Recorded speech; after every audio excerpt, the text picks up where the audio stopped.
নমস্কার বন্ধুরা, আজ আমি আবার নিয়ে এলাম তোমাদের পছন্দের অন্যতম গোয়েন্দা চরিত্র কিরিটি রায়কে, যাকে সৃষ্টি করেছিলেন ডক্টর নিহার রঞ্জন গুপ্ত, যিনি জন্মগ্রহণ করেন 1911 সালের 6ই জুন এবং তার মহাপ্রয়াণ ঘটে 1986 সালের 20শে ফেব্রুয়ারি। আজ আমি গল্পটি সংগ্রহ করেছি কিরিটি অমনিবাস 11তম খণ্ড থেকে, যে বইটি প্রকাশনার দায়িত্বে ছিলেন মিত্র অ্যান্ড ঘোষ পাবলিশার্স। এদের সকলের প্রতি আন্তরিকভাবে কৃতজ্ঞতা নিবেদন করে শুরু করছি আজকের গল্প অহল্যা ঘুম। আজ থাকলো দ্বিতীয় পর্ব। শিখেন্দু কেন চেঁচিয়ে সকলকে ডাকলো না? হতভম্ব বিমূঢ় হয়ে গিয়েছিল। স্বাভাবিক হওয়াটা এমন কিছু বিচিত্র নয়। দীপিকাকে ওইভাবে অচৈতন্য অবস্থায় ঘরের কার্পেটের উপরে পড়ে থাকতে দেখে তার হতবুদ্ধি হয়ে যাওয়াটা এমন কিছু বিচিত্র নয়। তবু একটা প্রশ্ন যেন কিরিটির মনের মধ্যে উঁকি দেয়। শিবতোষের সঙ্গে একত্রে বাথরুমে প্রবেশ করার আগে শিখেন্দু বাথরুমে ঢুকেছিল কিনা, সে আগেই দুর্ঘটনাটা আবিষ্কার করতে পেরেছিল কিনা, যদি পেরে থাকে পারাটা এমন কিছু অসম্ভব নয়।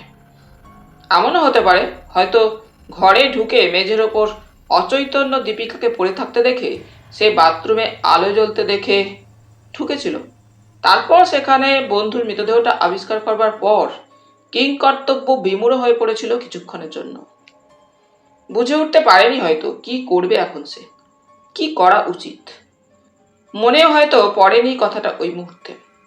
কিংবা এও হতে পারে ঘরে ঢুকে কাউকে সে দেখতে পায়নি, তখন এদের খোঁজে বাথরুমে এসে ঢুকে ওই বাথরুমের মধ্যেই দুজনকে পড়ে থাকতে দেখে, একজন মৃত অন্যজন অচৈতন্য। তখন সে দীপিকার অজ্ঞান দেহটা তুলে এনে সবে যখন ঘরের মেঝেতে নামিয়ে রেখেছে, শিবতোষ ঘরের ভিতর গিয়ে ঢোকেন। তাই যদি হয়তো দীপিকার অচৈতন্য দেহটা বাথরুম থেকে বয়ে নিয়ে এলো কেন?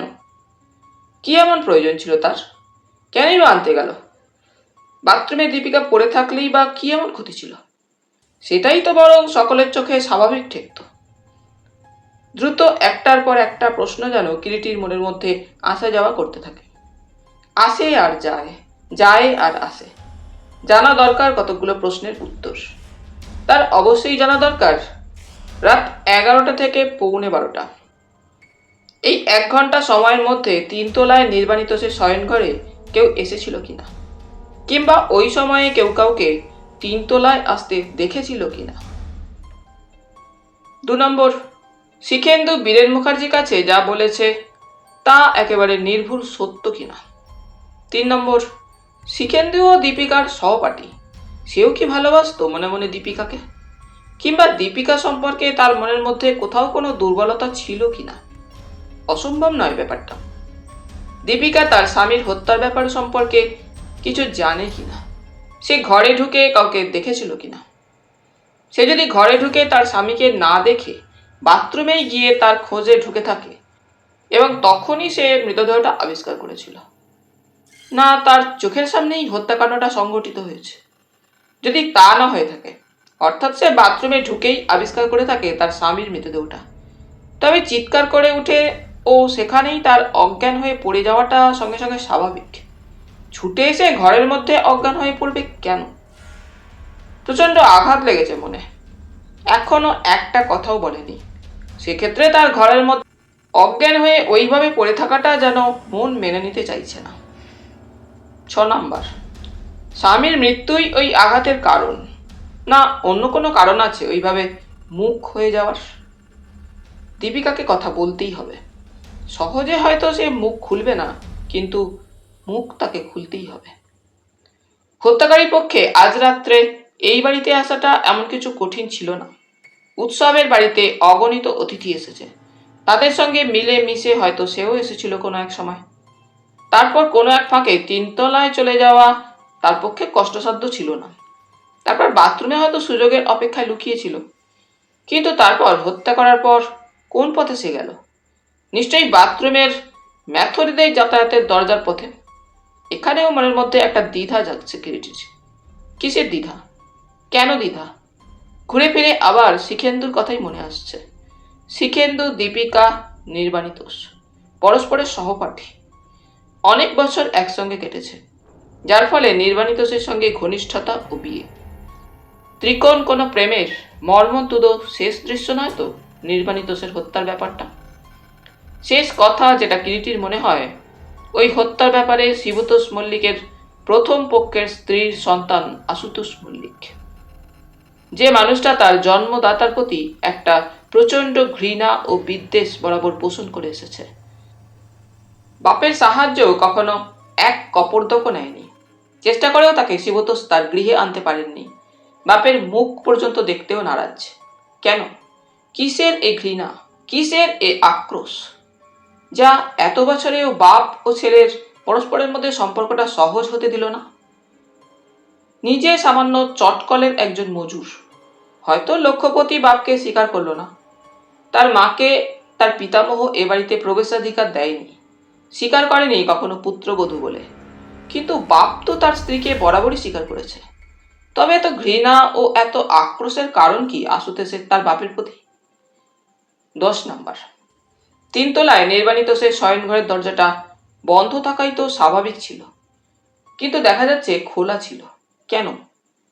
কথাগুলো প্রশ্নের আকারে কিরিটির মনের মধ্যে আনাগোনা করতে থাকলেও তার দু চোখের দৃষ্টি কিন্তু তখনও বাথরুমে সর্বত্র তীক্ষ্ণ সজাগ হয়ে ঘোরাফেরা করছিল। হঠাৎ দেওয়াল ঘেঁষে কিরিটির চোখ পড়ে। বাথরুমে ঢোকার দরজাটার একটা পাল্লা ঠিক নিচেই কি যেন ঝিকমিক করছে। কৌতূহলে এগিয়ে গিয়ে মেঝে থেকে জিনিসটা তুলে নিল কিরিটি। ছোট্ট একটি সোনার ফুলের নাভি দেশে মটর দানার মতো একটি হীরকখণ্ড। আসল এবং দামি হিরে দেখলেই বোঝা যায়। বস্তুটা পরীক্ষা করতে করতে কিরিটির মনে হয় ওটা কোনো অলংকারের অংশ বিশেষ। কম করেও 1,000-5,6 টাকা মূল্য হবে হীরকখণ্ডটির। এটা বাথরুমের মধ্যে কি করে এলো? চিন্তিত মনে সেটি পকেটের মধ্যে ঢুকিয়ে রাখলো কিরিটি। বাথরুমে আর কিছু দ্রষ্টব্য আপাতত নেই। মৃতদেহটার দিকে শেষবারের মতো তাকিয়ে বাথরুম থেকে বের হয়ে এলো কিরিটি। শয়নকক্ষ আর একবার ভালো করে দেখলো কিরিটি। শয্যাটি আদৌ ব্যবহৃত হয়নি, বুঝতেও কষ্ট হয় না।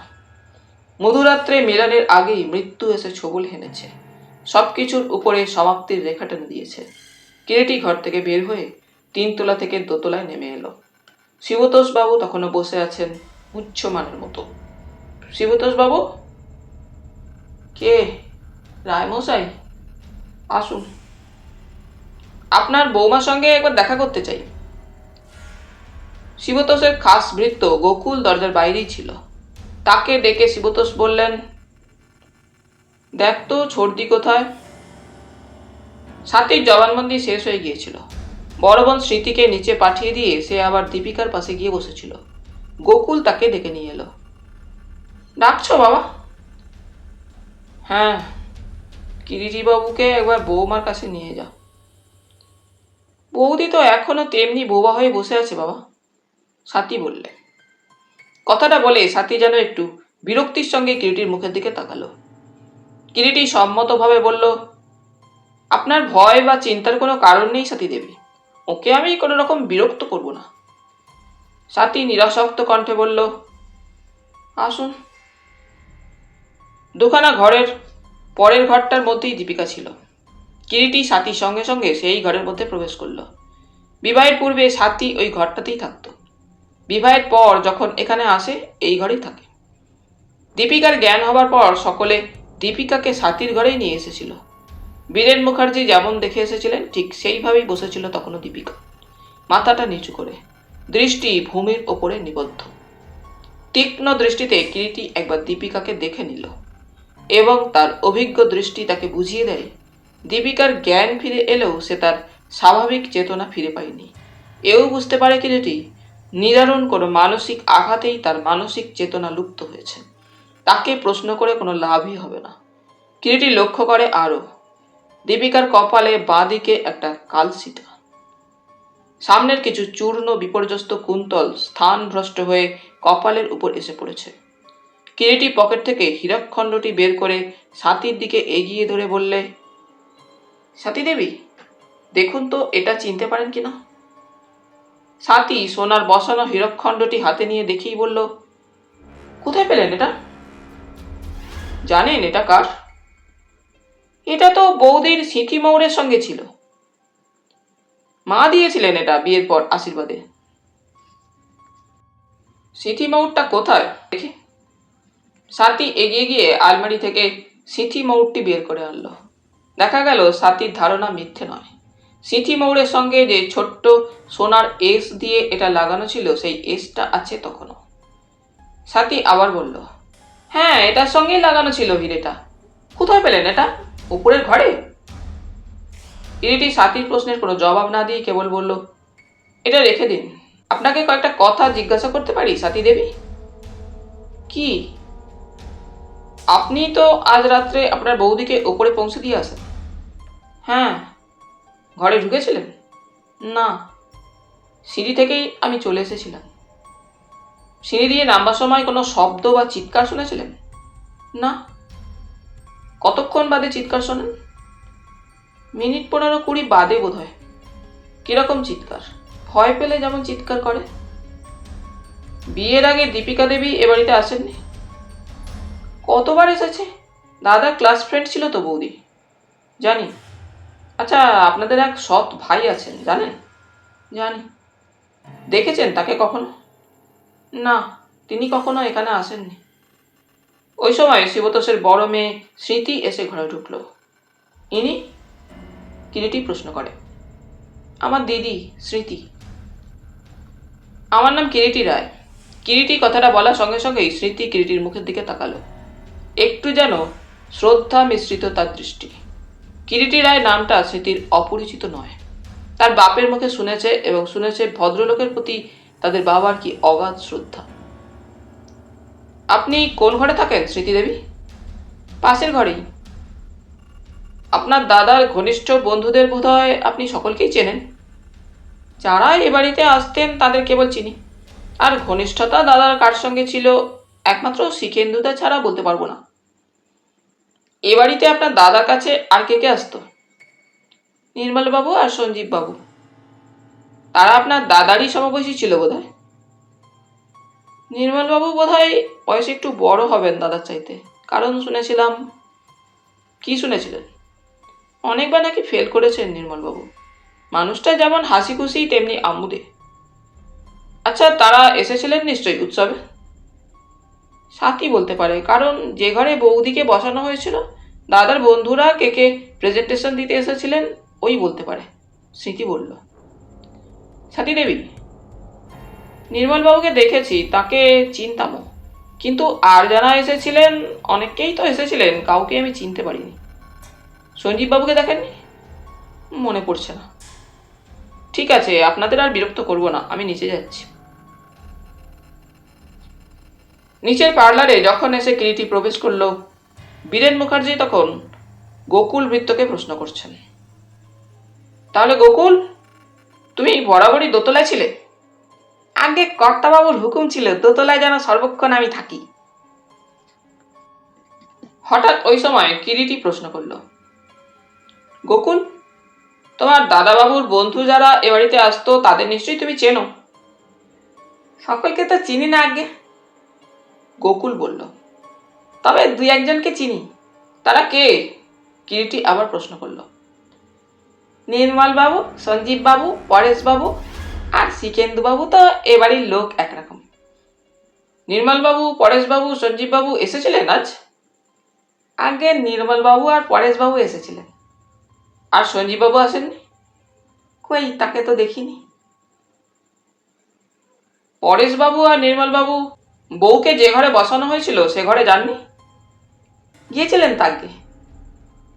দেখেছ তাদের? বউ যে ঘরে ছিল সে ঘরে ঢুকতে দুজনকেই দেখেছি বই কি বাবু। কখন কে এসেছিলেন একসঙ্গে কি?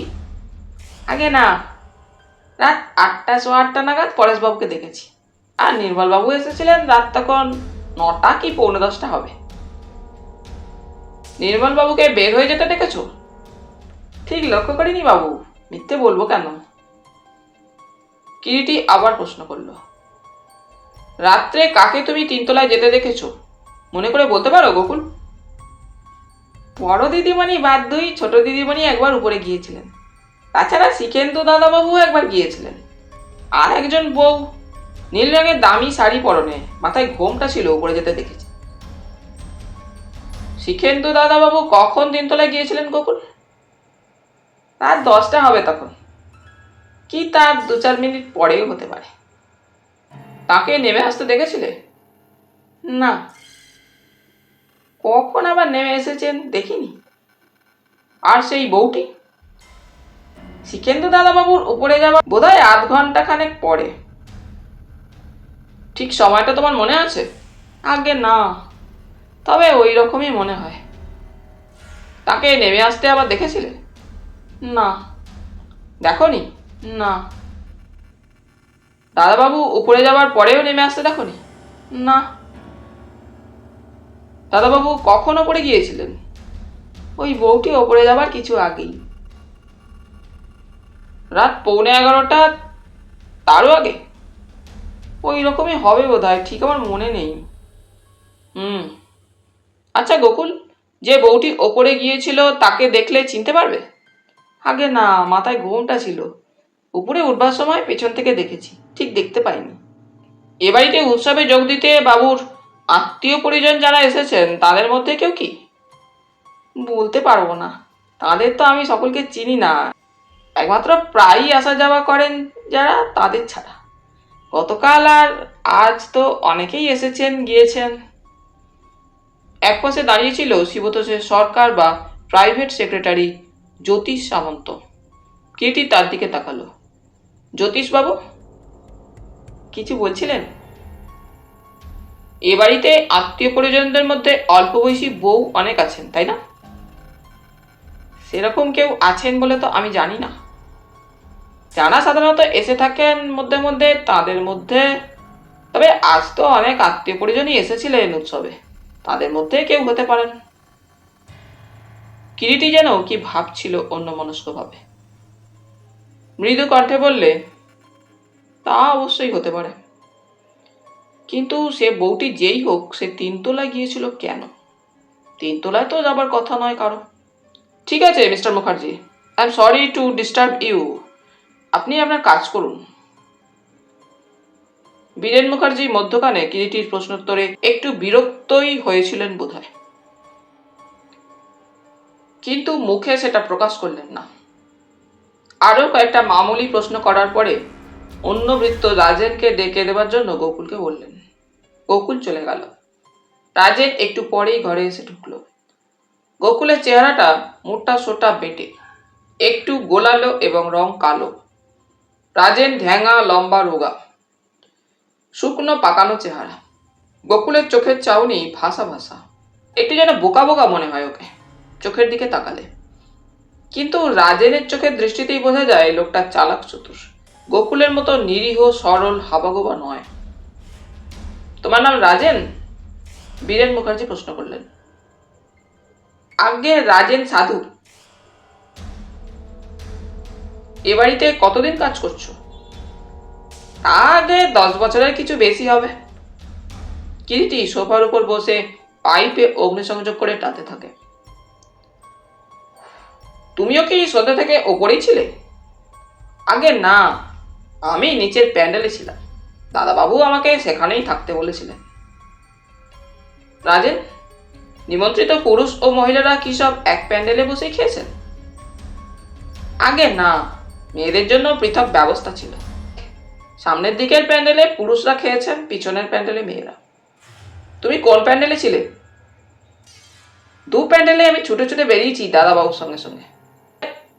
দাদাবাবু তাহলে 2 প্যান্ডেলেই যাতায়াত করছিলেন? আগে। ওই সময় কিরিটি পাইপটা হাতে নিয়ে প্রশ্ন করল। রাজেন, তুমি যখন দাদাবাবুর সঙ্গে সঙ্গেই ছিলে, তখন নিশ্চয়ই তোমার মনে আছে কখন দাদাবাবু প্যান্ডেল ছেড়ে চলে যান? বোধহয় রাত 11টায়, তার বন্ধুদের শেষ ব্যাচ খেয়ে চলে যাবার পর। রাজেন বললে। আর শিখেন্দু দাদাবাবু? আরও আধ ঘন্টা পরে। শিখেন্দুবাবু তখন কোথায় ছিলেন? দাদাবাবুর পাশেই। রাজেন, নীল রঙের দামি শাড়ি পরা কোনো অল্প বয়সী বউকে দেখেছ? আগে অনেকের পরনেই নীল শাড়ি ছিল, আর অল্প বয়সী বউও অনেক এসেছিল। তোমার দাদাবাবুর মাথা ধরেছিল জানো? আগে না, তোমার দাদাবাবুর মাথা ধরেছিল বলেই তো শিখেন্দু দাদাবাবু তাকে ওপরে চলে যেতে বলেছিলেন। আমি বলতে পারবো না বাবু। রাত্রি শেষ হয়ে এসেছিল ইতিমধ্যে। জানালার পথে প্রথম ভোরের আলো এসে ঘরে প্রবেশ করে। বীরেনবাবু, কিরিটি বললে, আমি এবার যাব, আমি ওপরে যাচ্ছি, শিবতোষ বাবুকে একবার বলে আসি। কিরিটি উঠে পড়ল। বীরেন মুখার্জি কোনো কথা বললেন না। সিঁড়ি দিয়ে উঠতে উঠতেই শিখেন্দুর সঙ্গে মুখোমুখি হয়ে গেল কিরিটির। শিখেন্দু নেমে আসছিল। আমি আপনার সঙ্গেই দেখা করতে যাচ্ছিলাম শিখেন্দুবাবু, কিরিটি বললে। আমার সঙ্গে? হ্যাঁ, কোথাও আমরা বসতে পারি? কিছু কথা ছিল আমার। কথা? হ্যাঁ, একটু নিরিবিলিতে হলেই ভালো হয়, কিরিটি বললে। নিচে কাকাবাবুর অফিস ঘরে আমরা বসতে পারি। আর ওপরের কোনো ঘরে যদি বসতেন। না, ওপরে নয়, নিচেই চলুন। বেশ চলুন, শিখেন্দু বললে। নিচের তলায় একেবারে দক্ষিণ প্রান্তে শিবতোষের অফিস ঘর, কিন্তু দরজাটা আটকানো দেখা গেল। আপনি এখানে একটু দাঁড়ান কিরিটিবাবু, জ্যোতিষবাবুর কাছে বোধহয় ঘরের চাবি আছে, তাকে বলছি ঘরটা খুলে দিতে। কিরিটি দরজার সামনে দাঁড়িয়ে রইল। শিখেন্দু পার্লারের দিকে চলে গেল। জ্যোতিষ সামন্ত তখনও পার্লারেই ছিল। শিখেন্দু তাকে ডেকে এনে শিবতোষের অফিস ঘরটা খুলিয়ে নিল। আসুন। আগে শিখেন্দু, পশ্চাতে কিরিটি অফিস ঘরে প্রবেশ করল, এবং শিখেন্দু ঘরের আলোটা জ্বালতে চাইলে কিরিটি তাকে বাধা দিয়ে বললে, ভোর হয়ে গিয়েছে শিখেন্দুবাবু, ঘরের জানালাগুলো খুলে দিন বা পর্দাগুলো সরিয়ে দিন, আলো আর জ্বালতে হবে না। শিখেন্দু আলো আর না জ্বালিয়ে ঘরের জানালার পর্দাগুলো সরিয়ে দিতেই জানালার কাছে সার্সি পথে দিনের আলো এসে ঘরে প্রবেশ করল। দেখা গেল কিরিটির অনুমান মিথ্যে নয়। ঘরের মাঝখানে বিরাট একটা সেক্রেটারিয়েট টেবিল, গোটা 2 ফোন, কলমদানি, অ্যাস্ট্রে, আর ছোট দামি একটা ফটোর ফ্রেমে এক মহাত্মার ফটো, শিবতোষের গুরুদেব। ঘরের চারপাশে গোটা 4 স্টিলের আলমারি, দেওয়ালে গাঁথা একটি আয়রন সেফ, টেবিলের উপরে কিছু ফাইলপত্র রয়েছে, গোটা 7 চেয়ার, একদিকে 6টা চেয়ার ও অন্যদিকে একটি রিভলভিং চেয়ার। বোঝা গেল শিবতোষ ওই চেয়ারটাতেই বসেন। ঘরের সংলগ্ন বাথরুম, বাথরুমের দরজা বন্ধ। বসুন শিখেন্দুবাবু। শিখেন্দু বসল। কিরিটিও একটা চেয়ারে পাশেই বসল। পাইপটা কিরিটির নিভে গিয়েছিল। লাইটারের সাহায্যে পুনরায় পাইপের মাথায় অগ্নিসংযোগ করে মৃদু একটা টান দিয়ে বললে,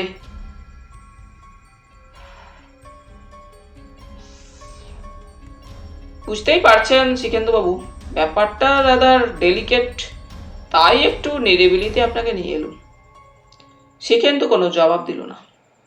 কয়েকটি প্রশ্ন আপনাকে আমি করতে চাই। বেশ তো, করুন। কাল রাত্রে ফুলশয্যার ব্যবস্থা 3 তলায় নির্বাণিতোষবাবুর শোয়ার ঘরে হয়েছিল দেখলাম। হ্যাঁ, ও তো 3 তলাতেই থাকতো, তাই। 3 তলায় বুঝি কেউ থাকে না? 5টা ঘরে 3টে ঘরই খালি পড়ে থাকে 3 তলায়। 2টো ঘর পাশাপাশি নির্বাণিতোষ ব্যবহার করতো কেবল। বউ বসানো হয়েছিল নিচের সামনের দোতলার একটি ঘরে। হ্যাঁ, তার মানে 3 তলায় কারো কোনো দরকার ছিল না যাবার। কারো বলে কোনো কথা নয়, বরাবরই নির্বাণিতোষ 3 তলায় কারো যাওয়া পছন্দ করতো না, তাই কেউ বড় একটা যেতও না। কেন পছন্দ করতো না কেন? ও চিরদিনই একটু নির্জনতা প্রিয় ছিল, গোলমাল হইচই পছন্দ করতো না। তাহলে তো পছন্দ না হওয়ারই কথা, বলেই হঠাৎ যেন প্রশ্নটা করলো কিরিটি। আপনি কাল রাত্রে 3 তলায় কবার গিয়েছিলেন? আমি 3 তলায়? হ্যাঁ, একবার মাত্র গিয়েছিলাম। মনে করে দেখুন তো শিখেন্দুবাবু, একবার নয়, অন্তত 2বার নিশ্চয়ই গিয়েছিলেন। কিরিটির গলার স্বর যেন অদ্ভুত শান্ত, অদ্ভুত নির্লিপ্ত। প্রশ্নটা করে কিরিটি তাকিয়ে থাকে শিখেন্দুর মুখের দিকে। আমি কাল রাত্রে একবারই গিয়েছিলাম 3 তলায়, চিৎকার শোনবার পর মনে আছে আমার। তার আগে আমি 3 তলায় একবারও যাইনি। জাননি? না না শিখেন্দুবাবু, মনে পড়ছে না আপনার? আপনি আগেও একবার 3 তলায় গিয়েছিলেন। গিয়েছিলাম? হ্যাঁ। কখন? কে বললে? কেউ বলেছে আপনাকে কথাটা? কেউ বলেছে বা ওপরে যেতে কেউ আপনাকে দেখেছে কিনা সেটাও নিছক সত্য মিথ্যে যাচাইয়ের প্রশ্ন শিখেন্দুবাবু, তার মধ্যে যেতে চাই না। আমি শুধু জিজ্ঞাসা করছি কখন আপনি ওপরে গিয়েছিলেন। বলছি তো ওপরে আমি আগে যাইনি, চিৎকার শোনবার পরই গিয়েছিলাম। রাত 9:30 নাগাদ একবার যাননি? না। নির্বাণিতোষ বাবু আপনার অভিন্ন হৃদয় বন্ধু ছিলেন, সেদিক দিয়ে নিশ্চয়ই আপনি চান তার হত্যাকারী ধরা পড়ুক। নিশ্চয়ই চাই। শুধু তাই নয়, দীপিকাও আপনার বান্ধবী, শুধু বন্ধু পত্নী নয়। নিশ্চয়ই তাই। তাহলে তো আমাকে এই নিষ্ঠুর হত্যার তদন্তের ব্যাপারে সাহায্য করা আপনার কেবল কর্তব্যই নয়, আপনার মানবিকতার কাছে সেটা সত্যের একটা দাবিও। কথাগুলো এমন শান্ত গলায় ধীরে ধীরে উচ্চারণ করলো কি যে স্পষ্টতই শিখেন্দুকে একটু যেন বিমূঢ়ই করে দিয়েছে বলে কিরিটির মনে হলো। শিখেন্দু বললে, আপনি ঠিক কি বলতে চাইছেন আমি বুঝতে পারছি না। দীপিকা তো আপনাদের সহপাঠিনী, তার প্রতি কি, ক্ষমা করবেন কথাটা আপাতত রূঢ় হলেও না বলে পারছি না, কোনোদিন আপনার কোনো দুর্বলতা দেখা দেয়নি? শিখেন্দু এবার মাথা নিচু করল। জবাব দিন আমার প্রশ্নে শিখেন্দুবাবু। এখানে এই ঘরের মধ্যে আমরা ছাড়া আর কোনো তৃতীয় ব্যক্তি কেউ নেই, এবং এও আপনাকে কথা দিচ্ছি কেউ এ কথা জানবে না, জানতে পারবে না। শিখেন্দু একেবারে চুপ। বুঝলাম, জবাব আমি পেলাম। কিন্তু আপনি বিশ্বাস করুন কিরিটি বাবু, দীপিকা আর নির্বাণিতোষ পরস্পরকে ভালোবাসে এ কথা জানতে পারার পর আপনাকে আপনি গুটিয়ে নিয়েছিলেন, বন্ধুত্বের দুর্লভ পরিচয় দিয়েছেন। আমি চেয়েছিলাম ওরা পরস্পর পরস্পরকে যখন ভালোবাসে ওরা সুখী হোক। কিরিটির মনে হলো শিখেন্দুর গলার স্বরটা যেন বুঝে এলো। শিখেন্দু বাবু। কিরিটির ডাকে শিখেন্দু ওর দিকে মুখ তুলে তাকালো। আর একটা প্রশ্নের জবাব চাই। কিসের জবাব? চিৎকার শুনে আপনি সবার আগে 3 তলায় যান, তাই তো? হ্যাঁ। এবং বোধহয় নির্বাণিতোষের শয়নঘরের দরজা খোলা দেখে সোজাই গিয়ে ঘরের মধ্যে ঢুকেছিলেন। হ্যাঁ। সেটাই আমার কাছে যেন কেমন আশ্চর্য মনে হচ্ছে। কেন? দীপিকা দেবী ঘরে ঢুকেও ঘরের দরজা খুলে রেখে গিয়েছিলেন, সেটা একটু অস্বাভাবিক নয় কি? এতক্ষণে যেন শিখেন্দুর কাছে কিরিটির কথা তাৎপর্যটা স্পষ্ট হয়ে ওঠে। সেও বলে ওঠে, সত্যিই তো, ঠিকই তো আপনি ধরেছেন কিরিটিবাবু, ঘরের দরজাটা তো খোলা থাকার কথা নয়।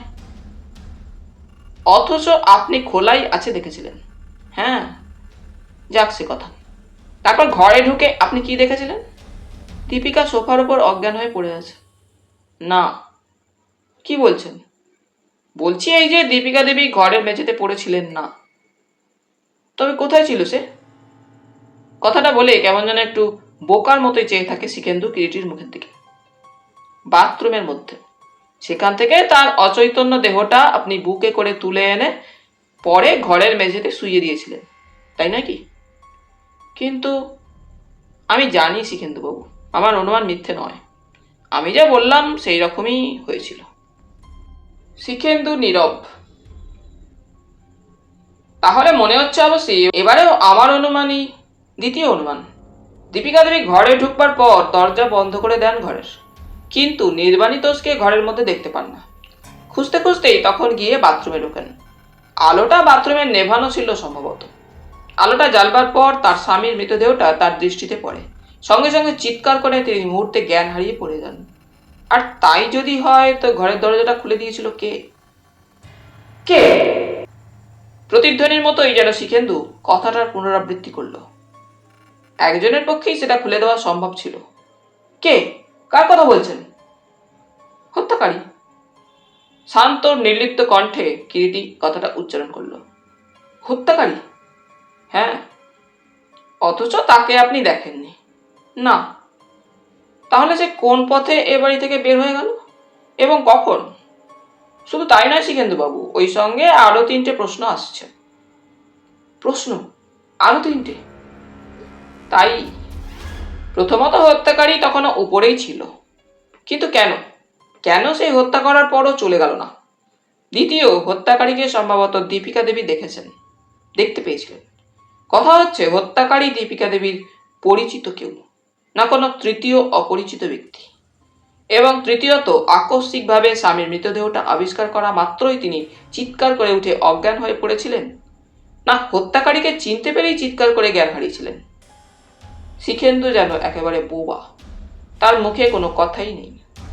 শুনুন শিখেন্দুবাবু, যতদূর আমি বুঝতে পারছি অবশ্যই কোনো বিশেষ চিকিৎসকই দীপিকা দেবীকে পরীক্ষা করে বলতে পারবেন বর্তমানে ঘটনার আকস্মিকতায় বা নিষ্ঠুরতায় যাই হোক তার সম্পূর্ণ স্মৃতি বিলুপ্ত হয়েছে, এবং হত্যাকারীকে খুঁজে বের করতে হলে সর্বাগ্রে ওর স্বাভাবিক চেতনা ফিরে আসা একান্ত দরকার, এবং আমার মনে হয় সে ব্যাপারে আপনি সবচাইতে বেশি সাহায্য করতে পারবেন। আমি? হ্যাঁ আপনি। কিন্তু কেমন করে? আপনার ভালোবাসা দিয়ে, যে ভালোবাসা এতকাল ধরে এবং এখনো নিঃশব্দে ফুলগুর মতো আপনার মনের মধ্যে বয়ে চলেছে। না না, সহসা যেন অস্ফুট চিৎকার করে ওঠে শিখেন্দু। পারবো না, আমি পারবো না কিরিটিবাবু, ক্ষমা করুন। আপনি যা বলছেন সে আমার দ্বারা হবে না। হবে, হতেই হবে। নির্বাণিতোষ আপনার বন্ধু, আর ফিরে আসবে না কোনোদিনই। কিন্তু একবার দীপিকার কথা ভাবুন তো। এখন না হয় তিনি বেঁচেও মরে আছেন, কিন্তু যখন তার মনের ওই বর্তমান কুয়াশা কেটে যাবে তখন তার অবস্থাটা কি হবে? আপনার ভালোবাসাই যে আজ তার জীবনের একমাত্র আশা, বাঁচবার একটিমাত্র পথ। আপনার ভালোবাসা, আপনার স্নেহ দিয়ে ওর ওই অহল্যার ঘুম আপনাকেই ভাঙাতে হবে। যা হবার তা তো হয়েইছে, কিন্তু ওকে জানতে দিন, ও যেন জানতে পারে পৃথিবীটা আজও ওর কাছে শুকিয়ে যায়নি। জীবনের সবকিছু নির্বাণিতোষের সঙ্গে সঙ্গেই নিঃশেষ হয়ে যায়নি, সমস্ত অর্থ মিথ্যে হয়ে যায়নি। আপনি জানেন না কীর্তিবাবু, দীপু কি গভীরভাবে ভালোবাসত নিপুকে। যে মুহূর্তে ও সজ্ঞানে উপলব্ধি করতে পারবে নিবু নেই, ওর কাছে বেঁচে থাকার প্রশ্নটাই মিথ্যে হয়ে যাবে। কিরিটি শান্ত গলায় প্রত্যুত্তর দিল, না শিখেন্দুবাবু, যাবে না। মানুষই মানুষকে চরম দুঃখ দেয়, আর মানুষই চরম দুঃখকে বুক পেতে নেয়। আর তাই আজও জীবন এত দুঃখ, এত বিপর্যয় ও এত আঘাতের পরও মিথ্যে হয়ে যায়নি। আজও মানুষ তাই বাঁচার চেষ্টা করে, পৃথিবীতে তারা বেঁচে আছে, শেষ হয়ে যায়নি। আপনার কাছে তাই আমার অনুরোধ, দীপিকার এত বড় দুর্দিনে আপনি ওর কাছ থেকে দূরে সরে থাকবেন না। শিখেন্দুর দুই চোখের কোলবে তখন নিঃশেষের দুটি ধারা তার গণ্ড ও চিবুককে প্লাবিত করে দিচ্ছে। আমি এবার উঠব শিখেন্দুবাবু। শিবতোষবাবুকে বলে দেবেন এই নিষ্ঠুর হত্যা রহস্যের মীমাংসা করবার আমি যথাসাধ্য চেষ্টা করব। আর আমার বাড়ির ঠিকানা তো আপনি জানেন, ফোন নম্বরটাও গাইড থেকে দেখে নেবেন। আমি কিন্তু আপনার পথ চেয়েই থাকলাম। কিরিটি উঠে ঘরের দরজা ঠেলে বের হয়ে গেল। পার্লারে আর প্রবেশ করলো না, সোজা পোর্টিকোতে গিয়ে গাড়িতে উঠে বসে হীরা সিংকে বলল, কোঠি চলো। বীরেন মুখার্জি তখনও তার জবানবন্দি নেওয়া শেষ করতে পারেননি। বাড়ির সকলেরই জবানবন্দি নেওয়া হয়ে গিয়েছিল। সে সময় তিনি জ্যোতিষ সামন্তকে নিয়ে পড়েছিলেন। কিরিটি ঘর ছেড়ে চলে যাওয়ার পরও অনেকক্ষণ শিখেন্দু চেয়ারটার উপর স্তব্ধ হয়ে বসে রইল। কিরিটি রায়ের কথায় সে ভাবছিল, কি করে মানুষটা জানতে পারল যে সে বাথরুম থেকে অচৈতন্য দীপিকাকে বুকে করে ঘরের মধ্যে নিয়ে এসেছিল। মুখে স্বীকার না করলেও কথাটা তো মিথ্যা নয়, সেই সর্বপ্রথম তিনতলায় গিয়েছিল। ঘরের দরজাটা খোলা দেখে ভিতরে গিয়ে ঢোকে সোজা। দরজাটা ভিতর থেকে বন্ধ থাকলে কি করতো সে জানে না, তবে খোলা পেয়েও তার মনে ওই মুহূর্তে কোনো প্রশ্নই জাগেনি কেন দরজাটা খোলা রয়েছে। ঘরে ঢুকে ঘরের মধ্যে কাউকে না দেখতে পেয়ে এদিক ওদিক তাকাতে তাকাতে ওর নজরে পড়ে বাথরুমের দরজাটা খোলা, ভিতরে আলো জ্বলছে। কোনো রকম চিন্তা বা ইতস্তত না করেই সে গিয়ে বাথরুমে ঢুকেছিল। ঢুকতেই এই দৃশ্যটা তার চোখে পড়ে। নির্বাণিতোষের ছোড়াবিদ্ধ রক্তাক্ত দেহটার পাশেই দীপিকার দেহটা পড়ে আছে অচৈতন্য। ঘটনার আকস্মিকতায় ও ভয়াবহতায় সে যেন হঠাৎ বিমূঢ় নিশ্চল হয়ে গিয়েছিল, কিন্তু একটু পরেই তার স্বাভাবিক বিচার বুদ্ধি ফিরে আসে। তখন সে প্রথমে নির্বাণিতোষকে পরীক্ষা করে, সে মৃত দেখে তারপর পরীক্ষা করে দীপিকাকে। সে জ্ঞান হারিয়েছে কয়েকটা মুহূর্ত, অতঃপর সে ভেবে পায় না কি করবে। তারপরে নিচু হয়ে গভীর মমতায় দীপিকার অচৈতন্য শিথিল দেহটা বুকের ওপর তুলে নিয়ে শোবার ঘরে এসে ঢোকে। সেই সময় সিঁড়িতে পায়ের শব্দ পায়। তাড়াতাড়ি তখন সে দীপিকার অচৈতন্য দেহটা মেঝেতেই নামিয়ে দেয়। আর ঠিক সেই মুহূর্তেই শিবতোষবাবু এসে ঘরে প্রবেশ করেন এবং জিজ্ঞাসা করলেন, কি ব্যাপার বৌমা? একটু থতমত খেয়ে গিয়েছিল শিখেন্দু প্রথমটায়, কিন্তু পরক্ষণেই নিজেকে সামলে নিয়ে বলেছিল, বুঝতে পারছি না কিছু কাকাবাবু। ঘরে ঢুকে দেখি দীপিকা পড়ে আছে, কিন্তু কিরিটিবাবু সত্যটা অনুমান করলেন কি করে? আগের একটা কথা যা কিরিটিবাবু বলে গেলেন, নির্বাণী তো সে শয়নঘরের দরজাটা খোলা ছিল কেন? সত্যিই তো, কেন খোলা ছিল? স্বাভাবিকভাবে তো বন্ধ থাকারই কথা। তবে কি ক্লান্ত দীপিকা দরজাটা ঘরে ঢুকবার পর তাড়াতাড়িতে বা অন্যমনস্কতায় ভিতর থেকে লক করতে ভুলে গিয়েছিল? না, সেই সময় সন্দেহজনক কিছু তার চোখে পড়ায় বা শব্দ শোনায় সে দরজাটা লক করবার কথা ভাববারও সময় পায়নি। কিন্তু এসবই তো গেল যুক্তিতর্কের কথা। হত্যা রহস্যের মীমাংসার ব্যাপারে যুক্তিতর্কের কথা স্বভাবতই যা কিরিটিবাবুর মতো তীক্ষ্ণ বুদ্ধি লোকের মনে উদয় হয়েছে, হওয়াটা স্বাভাবিক। হত্যাকারী কে? কে হত্যা করলো নির্বাণী তোষকে? আর কেনই বা হত্যা করলো? নির্বাণী চিরদিনই সাদা সিধে সরল প্রকৃতির মানুষ। কারো সঙ্গেই কখনো মনোমালিন্য হয়নি, ঝগড়া বিবাদও করেনি। সবাই তাকে বরাবর ভালোবেসেছে। তবে তাকে এইভাবে হত্যা করলো কেন? সকাল হয়ে গিয়েছে, প্রায় 6:30 বাজলো। অফিস ঘর থেকে বেরোতেই জ্যোতিষ সামন্ত সামনে এসে দাঁড়ালো। শিখেন্দুবাবু? বলুন। দারোগা বাবু আপনাকে একবার ডাকছেন। কেন? বোধহয় আপনার জবানবন্দি নেবেন। চলুন। আপনি যান, কর্তাবাবু ডাকছেন, আমি একবার উপরে যাব। সামন্ত বলল। কাকাবাবুকে বলে দেবেন কিরিটিবাবু চলে গেছেন। আচ্ছা। শিখেন্দু এগিয়ে গিয়ে পার্লারে প্রবেশ করল। শিখেন্দুকে ঘরে প্রবেশ করতে দেখে বীরেন মুখার্জি মুখ তুলে তাকালেন। আসুন শিখেন্দুবাবু, বসুন। শিখেন্দু বসল। বীরেন মুখার্জি প্রশ্ন করলেন, আপনি আর শিবতোষবাবুই মৃতদেহ প্রথমে আবিষ্কার করেন? হ্যাঁ। এদের মানে শিবতোষবাবুর ফ্যামিলির সঙ্গে আপনার দীর্ঘদিনের পরিচয়, তাই না? হ্যাঁ, আমি ওর বন্ধুর ছেলে। আচ্ছা, আপনি তো নির্বাণিতোষবাবুর সহপাঠী ছিলেন, তার কোনো শত্রু ছিল বলে জানেন? না। কখনো কারো সঙ্গে মনোমালিন্য, ঝগড়াঝাটি বা মারামারি হয়নি তার? না। তবে যে কেন লোকটাকে এমন ক্রুয়েলি হত্যা করা হলো বুঝতে পারছি না। কাউকে আপনার এ ব্যাপারে সন্দেহ হয় না? না। ব্যাপারটা দেখছি যেমনই স্যাড তেমনই জটিল। তারপর একটু থেমে বললেন বীরেন মুখার্জি, মিসেস মল্লিক তো কোনো প্রশ্নের জবাবই দিলেন না। আর দীপিকা দেবী তো মনে হচ্ছে প্রচণ্ড শখকে মেমারি হারিয়েছেন।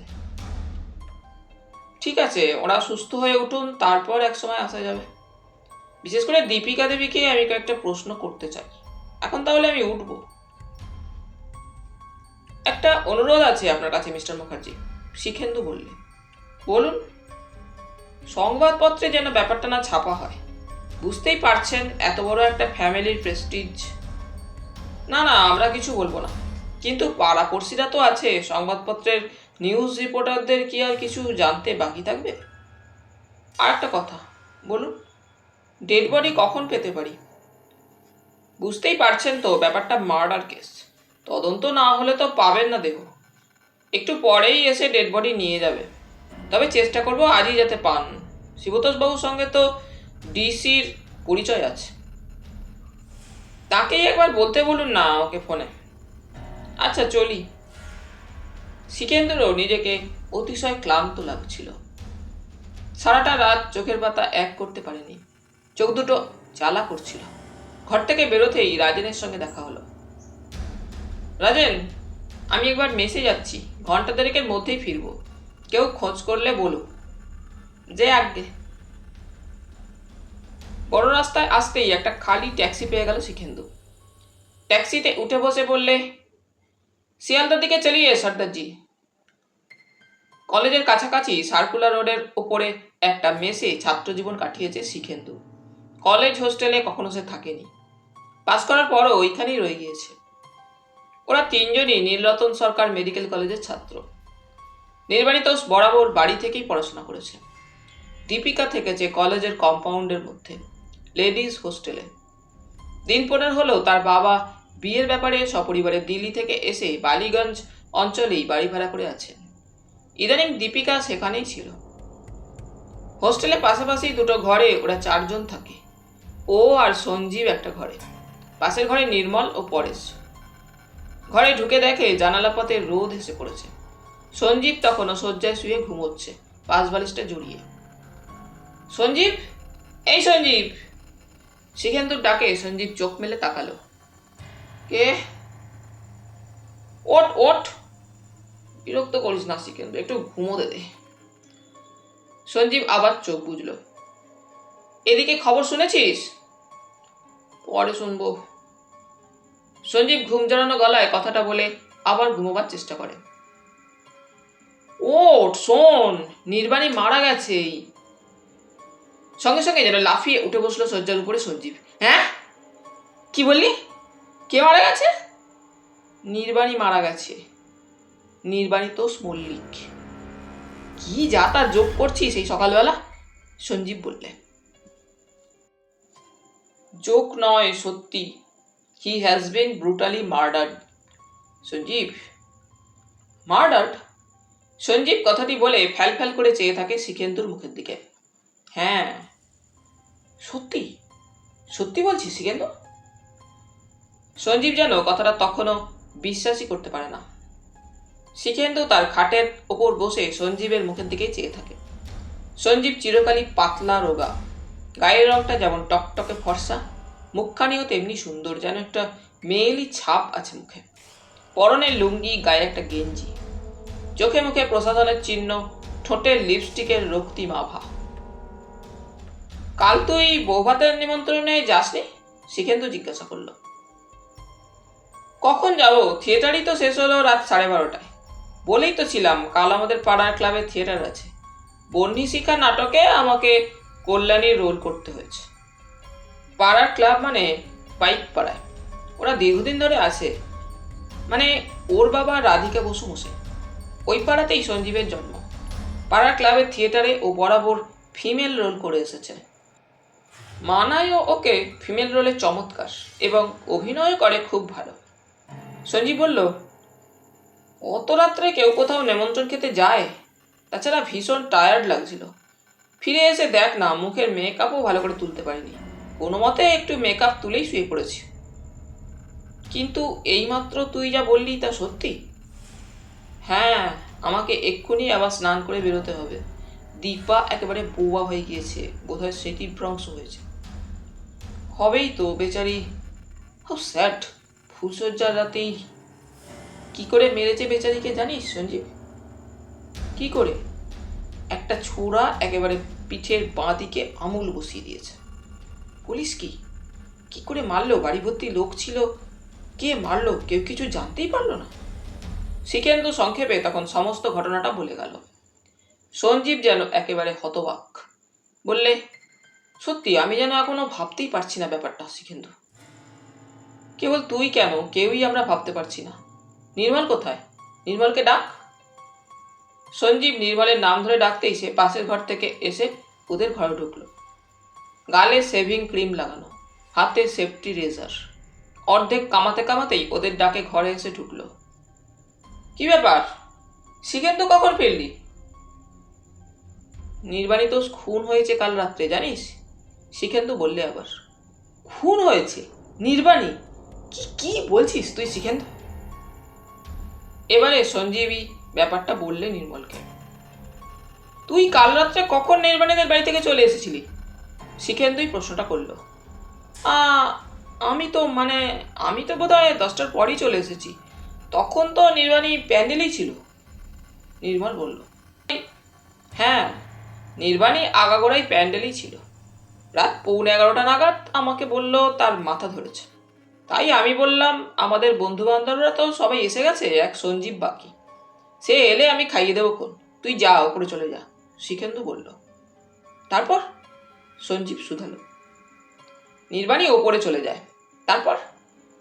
আর 11:15 নাগাদ দীপা ওপরে গিয়েছিল, তারপরেই ব্যাপারটা জানা গেল। শিখেন্দু বলল, ওহ।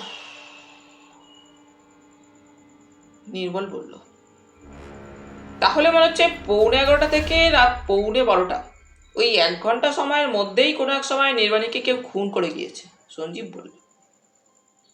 ইতিমধ্যে পরেশও এসে ঘরে ঢুকেছিল এবং সব শুনছিল। ওরা 3 জন কেউ লক্ষ্য করেনি। হঠাৎ ওই সময় পরেশ বলল, নির্মল তো অনেক রাত্রে ফিরেছিস, রাত বোধ হয় তখন 12:30টারও বেশি হবে। আমি ফিরে 11:45 প্রায় শুয়েছি, কিন্তু ঘুমোইনি। 10টার পরই যদি তুই নির্বাণীদের বাড়ি থেকে চলে এসে থাকিস, অত রাত্রে বাসে ভিড়।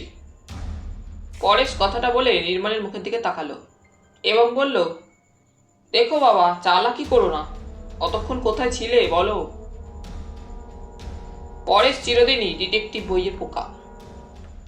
ইংরেজি বাংলা কোনো ডিটেকটিভ বইই সে বাদ দেয় না এবং সুযোগ পেলেই সে ডিটেকটিভগিরি করে। নির্মল কিন্তু চটে যায়, বললে, কি একই হচ্ছে, এমন একটা সিরিয়াস ব্যাপার, সেই জন্যই তো সিরিয়াসলি আমি প্রশ্নটা করেছি। পরেশ গম্ভীর হয়ে বলল। শিখেন্দু এবারে বললে, নির্বাণীর বাবা কিরিটি রায়কে ডেকেছেন তদন্ত করবার জন্য। বলিস কি? পরেশ বললে, হ্যাঁ, মনে হচ্ছে যেভাবেই হোক তিনি জানবেনই কে তার ছেলেকে অমন করে খুন করে গেল। ও আর দেখতে হবে না শিখেন্দু, কিরিটি রায়ের যখন আবির্ভাব ঘটেছে আততায়ীর আর নিস্তার নেই। ইস, কাল রাত্রে অমন একটা ব্যাপার ঘটবে যদি জানতাম, তাহলে এত তাড়াতাড়ি নেমন্তন্ন খেয়ে ওখান থেকে চলে আসি। শিখেন্দু উঠে পড়ল। স্নান সেরেই তাকে বেরোতে হবে। জামা কাপড় খুলে মাথায় তেল মেখে তোয়ালেটা কাঁধে ফেলে শিখেন্দু একতলার দিকে চলে গেল। নির্মল আর সঞ্জীব দুজনেই চুপচাপ বসে, কারো মুখে কোনো কথা নেই। পরেশ একবার ওদের মুখের দিকে তাকালো, তারপর পকেট থেকে চারমিনারের প্যাকেটটা বের করে একটা সিগারেট ধরালো নিঃশব্দে। সিগারেটে গোটা 2 টান দিয়ে পরেশ বললে, ব্যাপারটা তোদের কি মনে হয় সঞ্জীব, নির্মল? ওরা দুজনেই যুগপৎ পরেশের মুখের দিকে তাকালো, কেউ কোনো কথা বলল না। পরেশ আবার বললে, নির্বাণীকে কে অমন করে খুন করতে পারে বলে মনে হয় তোদের? নির্মল ক্ষীণ গলায় বললে, কি করে বলবো? দেখ বাবা, সত্যি কথা বলি, আমরা সবাই, অর্থাৎ তুই, নির্মল, সঞ্জীব, শিখেন্দু, আমি, শ্রীমান পরেশ, ইন্টারেস্টেড পার্টি ছিলাম। মানে? নির্মল বলল, মানে সবাই আমরা মনে মনে চেয়েছি দীপাকে, কিন্তু মাঝখান থেকে দীপা হয়ে গেল নির্বাণীর। দীপা নির্বাণীর গলাতেই শেষ পর্যন্ত মালা দিল। নির্মল চেঁচিয়ে ওঠে, হোয়াট ননসেন্স!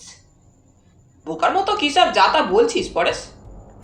বোকা নয় বন্ধু, গোপন প্রেম, প্রেম থেকেই লালসা, লালসা থেকেই হিংসা এবং হিংসা থেকেই আক্রোশ ও তার পরিণতি হত্যা, দীপাকে না পাওয়ার জন্য। তুই থামবি পরেশ?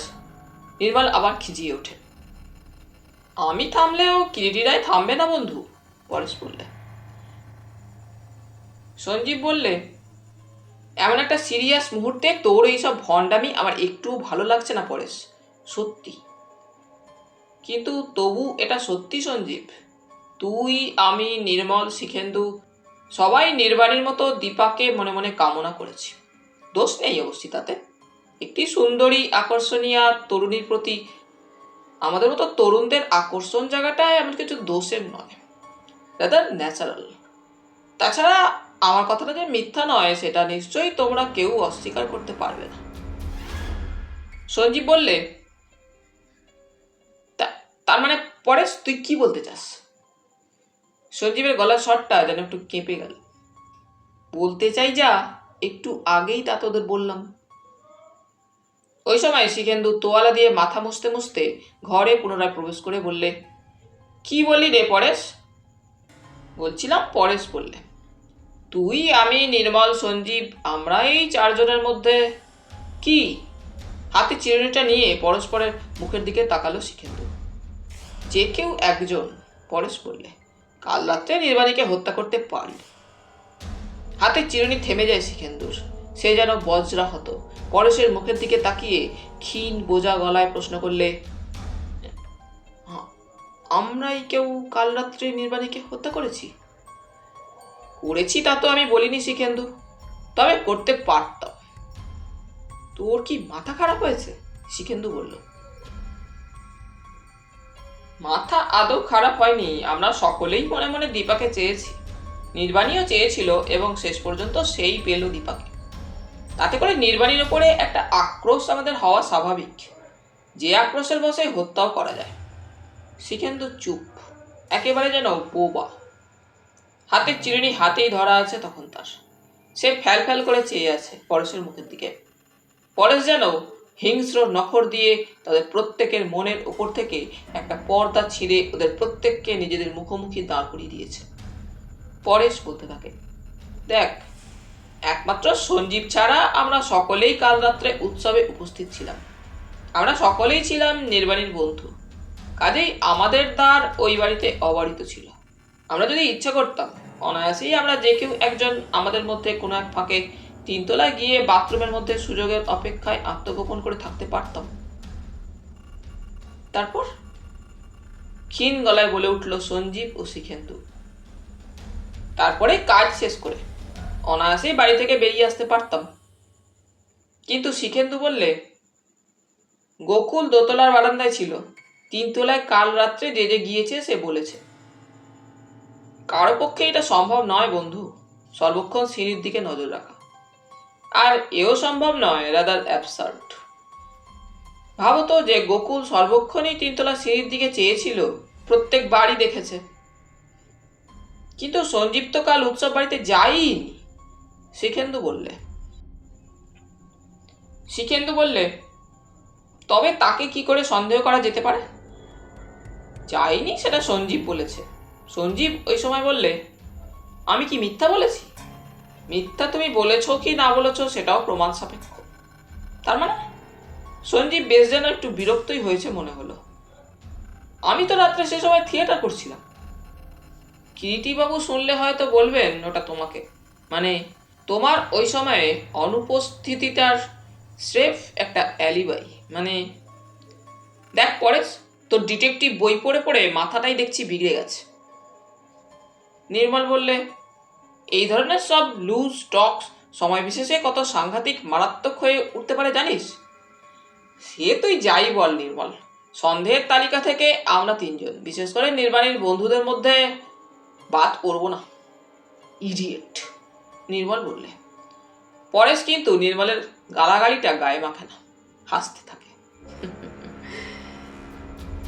মেসের ভৃত্য চরণ এসে ঘরে ঢুকল। আমাকে ডাকছিলেন শিখেন্দুবাবু? হ্যাঁ, সামনের ব্লু ওয়াটার কেবিন থেকে গরম দুটো টোস্ট আর এক কাপ চা নিয়ে এসো তো চরণ। ওই সঙ্গে আমার জন্য এক কাপ চরণ দাস, সঞ্জীব বললে। চরণ দাস ঘর থেকে বের হয়ে গেল। ঘরের আবহাওয়াটা যেন হঠাৎ কেমন থমথমে হয়ে গিয়েছে। কারো মুখেই কোনো কথা নেই, এমনকি পরেশও যেন চুপচাপ। আসলে পরেশের কথাগুলো কেউই একেবারে উড়িয়ে দিতে পারছে না, মন থেকে একেবারে মুছে ফেলতে পারছে না। সকলের মনের উপরেই যেন একটা কালো সন্দেহের ছায়া ফেলেছে। ছায়াটা কালো কালো। শিখেন্দুর একটা কথা মনে পড়ল। কিরিটি তখন বারবার প্রশ্ন করছিল, একবার নয় দুবার, সে গত রাত্রে তিনতলায় গিয়েছিল কিনা। সত্যিই সে যায়নি, তবে কিরিটিবাবু কেন এই প্রশ্নটা বারবার করছিলেন? তবে কি পরেশের কথাই ঠিক? কিরিটিবাবু তাকেও সন্দেহ করছেন? শিখেন্দুর ভিতরটা যেন সহসা ঠান্ডা হিম হয়ে আসে। একটা অজ্ঞাত ভয় যেন তার মনের উপর চেপে বসে। সে তার বন্ধুকে হত্যা করতে পারে ভাবতে পারলেন কি করে কিরিটিবাবু? হ্যাঁ, দীপাকে সে ভালোবেসেছিল, কিন্তু যে মুহূর্তে সে বুঝতে পেরেছিল নির্বাণী দীপাকে চায় এবং দীপাও নির্বাণীকে চায়, সে তো সরে এসেছিল ওদের মধ্য থেকে। খুশি মনেই সে বিয়ের উৎসবে যোগ দিয়েছিল। পরেশই স্তব্ধতা ভঙ্গ করল। বেচারি নির্বাণী দোষ, প্রেমের পুজোয় একেবারে নির্বাণ লাভ করে বসে রইল।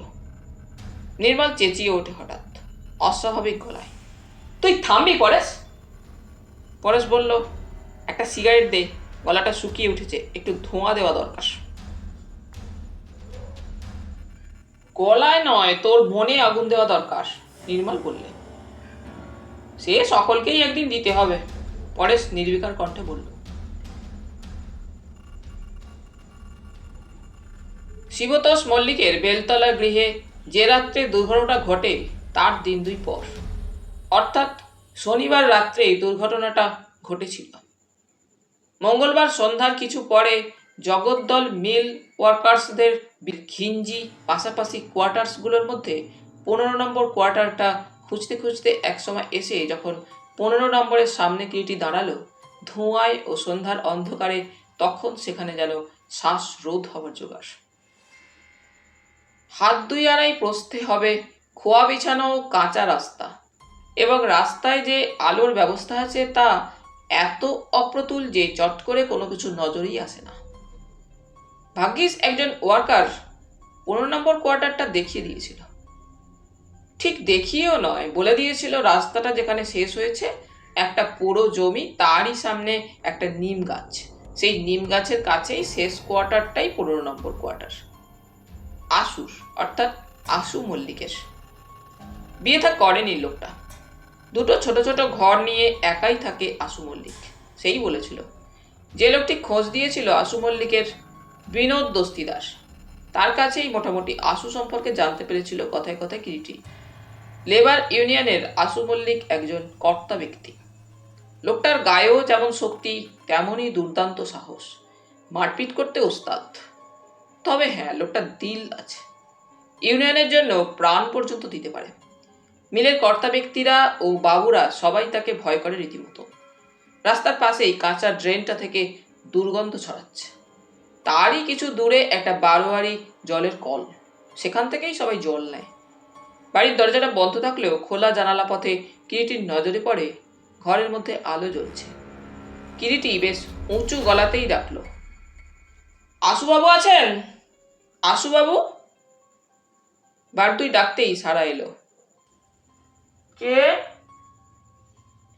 একবার বাইরে আসবেন?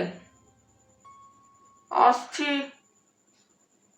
বলতে বলতেই প্রায় দরজা খুলে গেল। ঘরের মধ্যে আলো জ্বলছে। খোলা দরজাপথে প্যান্ট ও শার্ট পরিহিত লম্বা চওড়া এক ব্যক্তি এসে দাঁড়ালো। কে? আশুবাবু আছেন? আশুতোষ মল্লিক? এটা কি তারই কোয়ার্টার? আপনি কে? আপনি কি আশুবাবু? হ্যাঁ। আমাকে আপনি চিনবেন না, আপনার সঙ্গে আমার একটু দরকার ছিল। কি দরকার? কোথা থেকে আসছেন? দরজার উপর দাঁড়িয়েই পুনরায় প্রশ্ন করলো আশু মল্লিক। আপনি তো নাম বললে বা কোথা থেকে আসছি বললেও আমাকে চিনবেন না। আসুন। কিরিটি ভিতরে প্রবেশ করলো। তাহলে বন্ধুরা, আজ এই পর্যন্তই। গল্প পাঠ তোমাদের ভালো লেগে থাকলে তোমাদের কাছে আবারও অনুরোধ থাকলো লাইক, শেয়ার এবং সাবস্ক্রাইব করে তোমাদের মূল্যবান মতামত পাঠানোর জন্য। ধন্যবাদ।